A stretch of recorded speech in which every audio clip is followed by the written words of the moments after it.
Good afternoon and a warm welcome to all the delegates and my co-speakers. I'm going to talk on my experience with the Infocus IOL and its design. Uh, Hasi, a couple of years back when the Appasamy company came out with these lenses, I had my own doubts. What is the need to bring in another multifocal IOL when the market has already been flooded with multiple multifocal IOLs? But if you would see, there's always a little bit of the surgeon as well the patient do take these IOLs with a pinch of salt. The surgeon is always afraid whether the post-operative refractive errors would be there, and the patient is always scared of these glares and halos. So because of these reasons, the surgeon and the patients do not take the multifocal IOL as the first point of choice. So this InFocus IOL addresses these two factors both for the surgeon and the patient in making them both of them comfortable. Have no financial interest with these lenses, and as the old saying goes, know your patient before you start treating him, and I would modify it by saying know your IOL before you know your patient, and try to find the right patient for this right IOL. All the multifocals IOL do not work well for most of the patients, so you really have to decide what are the patient's needs, know your IOL before you choose your patient. The main reason why the multifocal IOLs are not brought into focus, a small touch of the physics part. The multifocal IOLs, the incident rays of light are split into two, and when one particular focus is in focus, the other focal point is out of focus, which causes glare and halos. This is one of the reasons why most of the patients do not go for the multifocal IOLs. This is an animation to show how these multifocal and monofocal IOLs work. But the difference with the EDOF lens is that this is an animation to show how the extended depth of focus IOL works. The extended depth of focus IOL, to talk in technical terms, has a phase-coded technology, and it synchronizes all the light rays that are split into a elongated focal point. So basically it does not produce a single focus, rather elongates the focus. So this is how the monofocal light works. All the light rays are directed through the distant foci, so there's no glare and halos, and it produces a single focal point. In a bifocal, the light rays are split depending upon different IOLs, and it leads to a double focal point, which results in glare and halos. The extended depth of focal IOLs has a multiple diffractive rings on the posterior surface, which elongates the focus. The diffractive rings on the surface are designed in such a way that the diffracted light are synchronous with each other. They are not brought into focus, but the focal point is elongated to give you an elongated depth of focus. This can be equated to the compact disc or the normal CD disc which we see across. When you just move the CD disc, you will see a lot of rays being reflected like that. So the EDOF lens is something similar to a compact disc. So this is how the diffracted light rays from the posterior surface of the IOL are brought into focus, rather elongation of focus happens. And this results in much less glare and halos.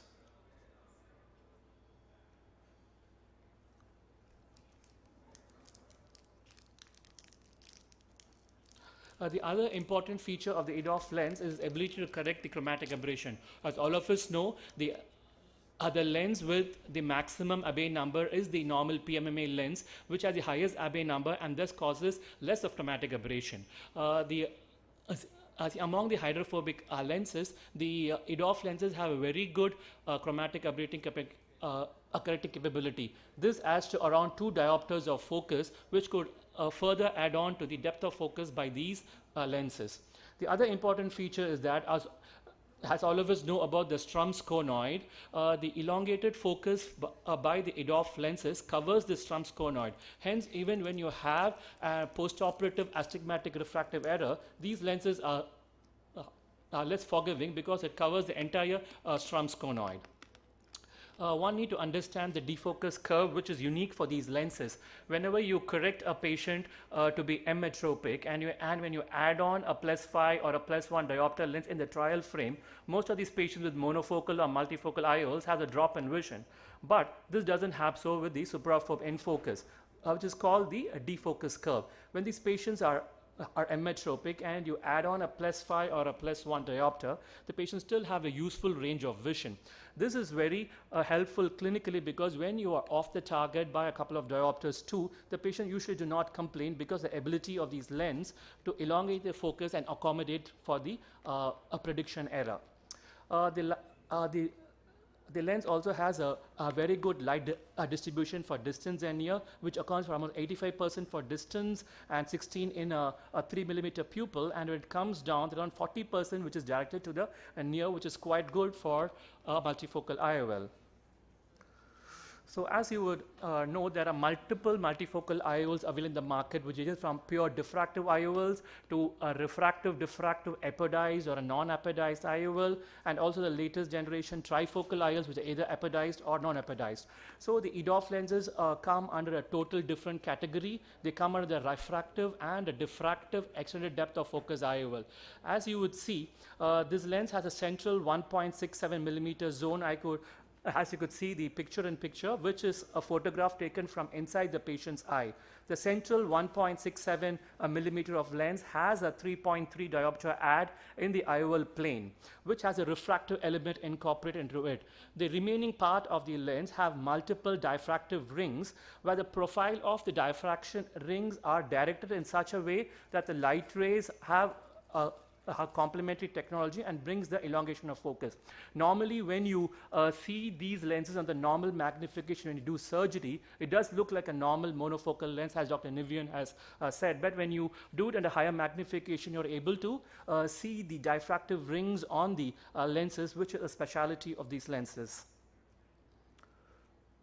And I think one needs to have a very meticulous approach to go ahead with the EDOF lenses. I normally tell my students or who want to start a multifocal practice, always get your prediction error right by implanting the complementary monofocal IOL before you embark in doing a multifocal IOL. This is true for any case. For example, you want to put an in-focus, at least do a couple, say, or 10, 20 cases of the supraphobe component, refine your prediction error before you go ahead and do a multifocal IOL. Understand the patient's needs. These lenses work very well for 40 centimeters onwards, but if you're going to need a patient who needs very good vision, less than 40 centimeters, I would advise them to go for a mismatch where you could put a traditional diffractive IOL in one eye and go for an EDOF in the other eye, which gives them good range of vision.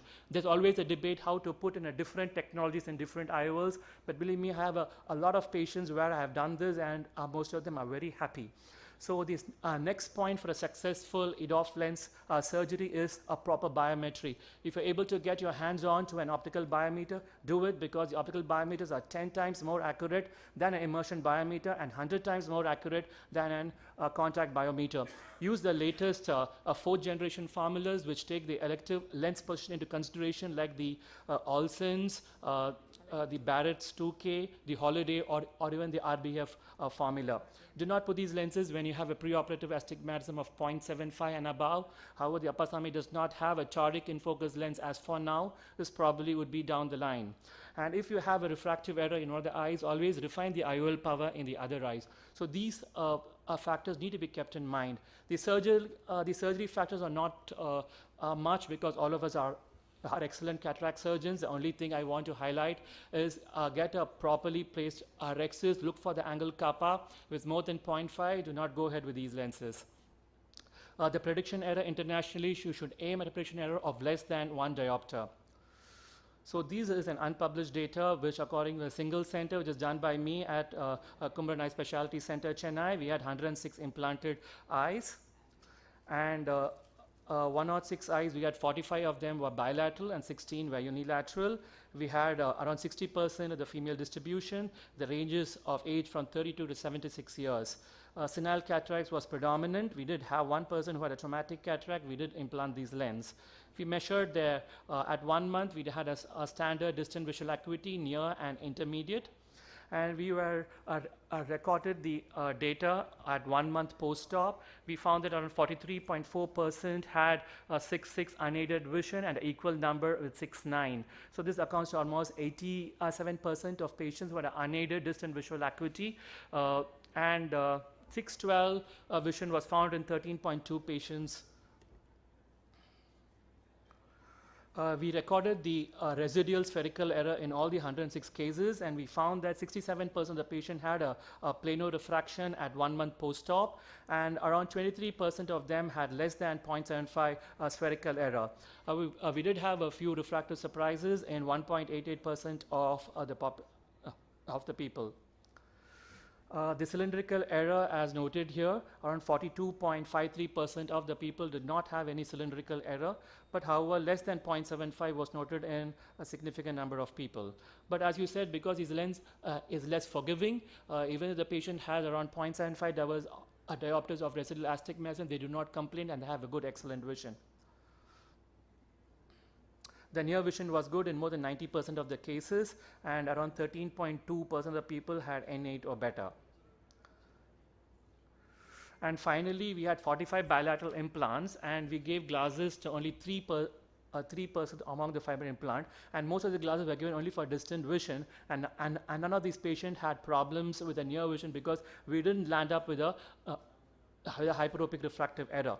When we went ahead and asked these patients by a questionnaire at the end of 1 month whether they had any glares and halos, most of them said yes, they had glare and halos, but it was not practically significant, and they were able to carry on with a normal work without any problem.